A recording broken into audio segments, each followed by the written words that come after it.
వాళ్ళ Krishna board 3 men committee భేటీ జరగనుంది. తాగునీటి అవసరాలపై కేఆర్ఎంబీ చర్చించనుంది. ఇప్పటికే తెలంగాణ 16.2 టీఎంసీలకు, ఏపీ 10 టీఎంసీలకు ఇండెంట్ పెట్టాయి. ఇవాళ జరిగే భేటీలో చర్చించి కేఆర్ఎంబీ నిర్ణయం తీసుకోనుంది. ఈ ఏడాదిలో 3 మెన్ కమిటీ తొలిసారి భేటీ అవుతోంది.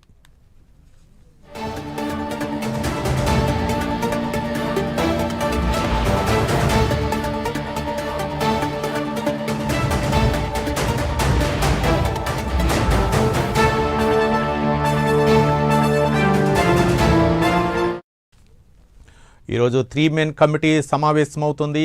కేఆర్ఎంబీ సమావేశంలో ఎలాంటి నిర్ణయాలు తీసుకుంటున్నారు, మరోపక్క తెలంగాణ తాగునీటి అవసరాలకు అలాగే ఆంధ్రప్రదేశ్ తాగునీటి అవసరాలకు ఎలాంటి నిర్ణయాలు తీసుకుందో మరింత సమాచారం మా కరెస్పాండెంట్ అజీం అందిస్తారు. అజీం, తాగునీటి అవసరాల కోసం నాగార్జున సాగర్ కుడి కాలువ ద్వారా 10 టీఎంసీల నీటిని ఇవ్వాలని కృష్ణా నది యాజమాన్యానికి ఏదైతే ఆంధ్రప్రదేశ్ ప్రభుత్వం లేఖ రాసింది. ఈ నెల 31 వరకు నీటిని విడుదల ఇవ్వాలని కూడా ఈ లేఖలో చాలా స్పష్టంగా కోరింది. అయితే ఏప్రిల్ 17న తెలంగాణ 16.2 టీఎంసీలకు ఇండిపెండెంట్ గా పెట్టగా ఆ తర్వాత ఏపీ కూడా తాగునీటి అవసరాల పేరుతో బోర్డుకు లేఖ రాయడం కూడా జరిగింది. ఈ నేపథ్యంలోనే రెండు రాష్ట్రాల తాగునీటి వినియోగంపై ఇవాళ 3 మెన్ కమిటీ సమావేశం నిర్వహించబడుతుంది. 2024-25 సంవత్సరంలో ఏపీ ఇప్పటికే తాత్కాలిక కేటాయింపు కంటే కూడా అధికంగా నీటిని వినియోగించుకుంది. అంటే 66:34 నిష్పత్తితో నీటిని వాడుకోవాల్సిన ఉన్నప్పటికీ 72.2% ఇప్పటికీ ఆంధ్రప్రదేశ్ ప్రభుత్వం వాడుకుంది. ఏపీ 716.54 టీఎంసీల నీటిని ఇప్పటికే వాటా మించిపోయినప్పటికీ ఏపీ తాజాగా తాగునీటి పేరిట సాగర్ నీటి నుండి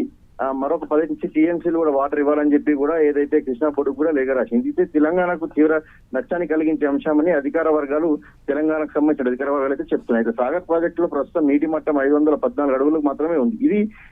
ఇది డెడ్ స్టోరేజ్ స్థాయి 510 అడుగుల దగ్గరకు ఉంది. సో ఇప్పుడు వాడుకోగలిగితే నీరు కేవలం 7 టీఎంసీలే. శ్రీశైలం నీటి నుండి మట్టం నుండి 814 అడుగులకు చేరుకోగా డెడ్ స్టోరేజ్ 834 అడుగులు ఉంటుంది. సో ఈ నేపథ్యంలో ఏపీకి ఇప్పుడు నీటిని విడుదల చేయడం వల్ల చాలా తీవ్ర నష్టం జరుగుతుంది. ఇప్పటికే ఏపీ ప్రభుత్వం అధికంగా వాటాను కూడా వాడుకుంది. 66% వాడుకోవాల్సిన ఏపీ ప్రభుత్వం ఇప్పటికే 72% నీటిని కూడా వాడుకుంది. సో ఈ నేపథ్యంలో తాగునీటి కోసం మరొకసారి కూడా లేఖ రాయడం కూడా జరిగింది. సో ఈ ఎండాకాలం వచ్చినప్పటిలో కూడా ఏదైతే తాగునీటి సమస్యపై ప్రతిసారి కూడా ఇలాంటి సమావేశాలు జరుగుతూనే ఉంటాయి. కానీ ఇప్పటికే తెలంగాణ ప్రభుత్వం తీవ్రంగా నష్టపోయింది, నీటిని కూడా వాడుకోలేదని చెప్పి ఇటు అధికారులు చెప్తున్నారు. ఇందులోనూ ఆవిరిపోయే నీరు లాస్ తీసుకున్న 18 టీఎంసీలకు పరిమితం అయిపోయింది. సో ఈ నేపథ్యంలో రెండు రాష్ట్రాల అవసరాలకు 22.2 టీఎంసీలకు ఉండడంతో 14 టీఎంసీలకు కొరత ఏర్పడే అవకాశం ఉంటుంది. అంటే ఇప్పుడు రెండు రాష్ట్రాలు తెలంగాణ ఆంధ్రప్రదేశ్ రెండు రాష్ట్రాలు కలిపి 26.2 టీఎంసీలు అవసరం ఉంది. కానీ 14 టీఎంసీల కొరత ఏర్పడే అవకాశం ఉంది. ఒకవేళ ఏపీ సాగర్ నుంచి కనుక నీటిని తరలిస్తే తెలంగాణకు మోటార్ల ద్వారా నీటిని ఎత్తుకుపోవాల్సి ఉంటుంది. ఇది అదనపు